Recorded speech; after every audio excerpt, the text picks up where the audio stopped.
നമസ്കാരം. അപ്പോൾ കുറേ നാളുകൾക്ക് ശേഷമാണ് ഞാൻ നേരിട്ട് വന്ന് ഇൻട്രോ പറഞ്ഞിട്ട് ഒരു വീഡിയോ ചെയ്യണത്. വീഡിയോയുടെ എണ്ണവും കുറവാണ്, കാരണം തിരക്കുകളായതുകൊണ്ടാണ്. സമയം വിചാരിച്ച പോലെ കിട്ടുന്നില്ല. അപ്പോൾ ഇന്നെന്തായാലും ഒരു വൈകുന്നേരം ഒരു 5 മണി, ഏകദേശം ഒരു 5 മണി തൊട്ട് ഈവനിങ് സ്നാക്ക് എന്നൊന്നും പറയാൻ പറ്റില്ല, നമ്മൾ കുട്ടികൾ സ്കൂൾ വിട്ട് വരുന്ന ഒരു സമയത്ത് അവർക്ക് വേണ്ടിയിട്ട് എന്താണോ ഉണ്ടാക്കണേ അതും പ്ലസ് ഡിന്നറിന് നമ്മൾ എന്താണോ ചെയ്യണേ അതും ഒരു വീഡിയോ ആയിട്ട് ചെയ്യാനാണ് വിചാരിച്ചിട്ടുണ്ടായിരുന്നത്. അപ്പോൾ എപ്പോഴും ഈ സ്കൂൾ വിട്ട് വരുമ്പോൾ നമ്മൾ രാവിലെ ബ്രേക്ക്ഫാസ്റ്റിന് എന്താണ് ഉണ്ടാക്കിയത് അത് തന്നെ കൊടുക്കുകയാണെന്നുണ്ടെങ്കിൽ പൊതുവെ കുട്ടികൾക്ക് പലർക്കും അത് ഇഷ്ടമല്ല. അവർക്ക് എന്തെങ്കിലും ഒരു സ്പെഷ്യലായിട്ട് അവർക്ക് വേണ്ടി ഉണ്ടാക്കി എന്ന് പറയുമ്പോഴാണ് അവർക്ക് എപ്പോഴും സന്തോഷം ഉണ്ടാവുക. അതിപ്പോൾ രാവിലത്തെ ഇഡ്ഡലി ബാക്കി ഉണ്ടെന്നുണ്ടെങ്കിൽ അത് തന്നെ ഒന്ന് പൊട്ടിച്ച് വറുത്തിട്ട് ഉപ്മാവാക്കി കൊടുത്താലും സന്തോഷമാണ്.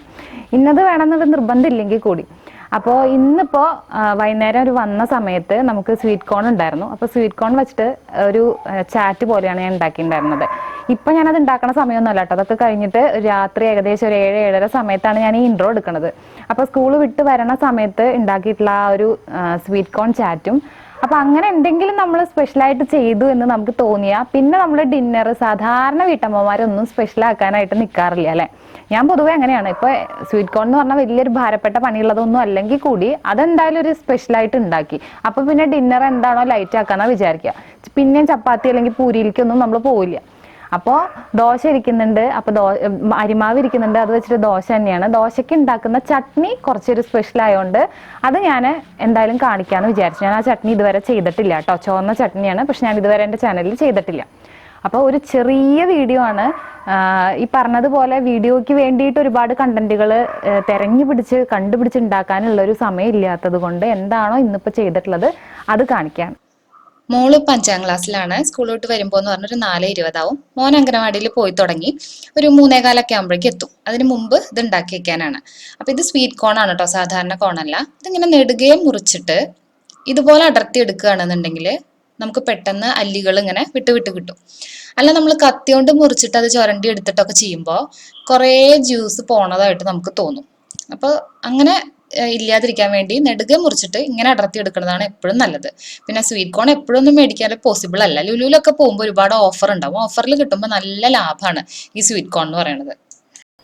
ഇത് ബട്ടറിൽ വേണം നമുക്ക് ഉണ്ടാക്കാനായിട്ട് കേട്ടോ. ഇപ്പോൾ ഇവിടെ ഞാനൊരു 3 കോൺ എടുത്തിട്ടുണ്ട്. അപ്പോൾ അതുകൊണ്ട് ഏകദേശം കുറച്ച് ബട്ടർ ഉണ്ടെങ്കിലാണ് സ്വാദ് ഉണ്ടാവുക. നമ്മളിത് വാങ്ങിക്കുന്ന സമയത്ത് മാളിലൊക്കെ ചെറിയ പേപ്പർ കപ്പ് ഉണ്ടല്ലോ, ഒരു കുഞ്ഞു കപ്പിന് 40 രൂപ 50 രൂപയ്ക്കാണ്. പക്ഷെ നമ്മൾ വീട്ടിലുണ്ടാക്കുകയാണെന്നുണ്ടെങ്കിൽ വയറ് നിറയോളം കുട്ടികൾക്ക് കളിക്കാൻ വേണ്ടിയിട്ടും പറ്റും. ഇനി ഉപ്പ് ഇതിലധികം വേണ്ട. അപ്പോൾ ബട്ടർ നമ്മൾ എടുക്കണത് സാൾട്ടഡ് ആണെങ്കിലും ഉപ്പ് ഉണ്ടെന്നുണ്ടെങ്കിൽ പിന്നെ നമ്മൾ വേറെ ഉപ്പ് ചേർക്കണമെന്നില്ല. ഇല്ലെങ്കിൽ മാത്രം ഒരു നുള്ളു ഉപ്പ് ചേർക്കാവൂ. അപ്പോൾ ബട്ടർ ഒന്ന് ഉരുകിയിട്ടുണ്ട്. അത് ഉരുകി കഴിഞ്ഞാൽ നമ്മൾ ചേർക്കേണ്ടത് വറ്റൽമുളക് ഒരു 1-2 എണ്ണം ഒന്ന് എന്താ പറയുക ചെറുതാക്കി പൊടിച്ചത് ചേർക്കുക. കുട്ടികൾക്ക് കൊടുക്കേണ്ടതാകുമ്പോൾ ഒരുപാട് എരിവിന്റെ ആവശ്യമില്ല. അപ്പോൾ 1 എണ്ണം അല്ലെങ്കിൽ 2 എണ്ണം മതിയാവും. ഇനി ഉപ്പ് ഇടുന്ന സമയത്ത് നമ്മൾ ബട്ടറിലേക്ക് തന്നെ ഉപ്പ് ചേർത്ത് കൊടുക്കണം കേട്ടോ. അപ്പോൾ ഒരു 1/4 ടീസ്പൂൺ ഉപ്പ് മതിയാവും. അത് ഈ ബട്ടറിലേക്ക് ചേർക്കുക. പിന്നെ വേണ്ടത് കുരുമുളക് പൊടിയാണ്. വറ്റൽമുളകിന്റെ എരിവ് നോക്കിയിട്ട് കുറച്ച് കുരുമുളക് പൊടിയും കൂടി, ഞാനിവിടെ ഏകദേശം ഒരു 1 ടീസ്പൂൺ കുരുമുളക് പൊടി ചേർക്കുന്നുണ്ട്. ഇത്രയേ ഉള്ളൂ നമ്മുടെ മസാല എന്ന് പറയുന്നത്. വറ്റൽമുളക് ചതച്ചത്, കുറച്ച് കുരുമുളക് പൊടി, ഉപ്പ്, അത് ബട്ടറിൽ ഒന്ന് കുറച്ച് നേരം 1 മിനിറ്റ് നേരം ഒന്ന് ചെറു തീയിൽ വെച്ചിട്ട് ഒന്ന് പച്ചമണം മാറുന്നത് വരെ ഒന്ന് റെഡിയാക്കി എടുക്കുക. 1 മിനിറ്റിന് ശേഷം നമ്മൾ അടർത്തി വെച്ചിട്ടുള്ള സ്വീറ്റ് കോൺ ഇതിലേക്ക് ചേർക്കുക. ഇനി അടിയിൽ നിന്ന് മസാല അടിയിലാണ് ഇങ്ങനെ ഇളക്കുക നന്നായിട്ട്.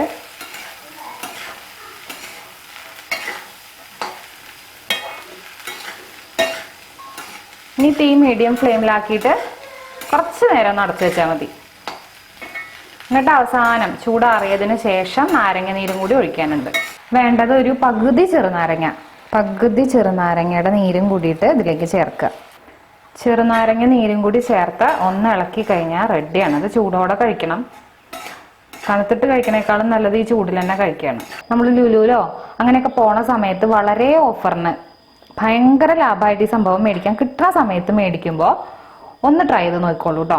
എളുപ്പമാണ് ഉണ്ടാക്കാൻ, അതുപോലെ ഹെൽത്തിയാണ്. ഒരുപാട് കുട്ടികൾ ഇഷ്ടപ്പെട്ട് കഴിച്ചോളും ചെയ്യും. അപ്പോൾ ഇതാണ് സ്വീറ്റ് കോൺ ചാറ്റ് എന്ന് പറയുന്നത്. സമയം ഒരു 7:30 ഒക്കെ ആയിട്ടുണ്ട്. അപ്പൊ എന്തായാലും 7:30 ആകുമ്പോഴേക്കും ഇവിടെ ഡിന്നർ കഴിക്കും. അരിമാവ് ഫ്രിഡ്ജിൽ നിന്ന് പുറത്തെടുത്ത് വെച്ചിട്ട് 2-3 മണിക്കൂറായി അതിന്റെ തണുപ്പൊക്കെ മാറിയിട്ടുണ്ട്. അപ്പൊ ഞാൻ നിങ്ങളുടെ അടുത്ത് കാണിക്കാന്ന് പറഞ്ഞിട്ടുള്ള ചട്നിയുടെ റെസിപ്പിയാണ് പറയണേ. എരിവിന് വേണ്ടിയിട്ട് 3-4 വറ്റൽമുളക്, തക്കാളി വലുതാണെങ്കിൽ 1, ചെറുതാണെങ്കിൽ 2 വരെ എടുക്കാം.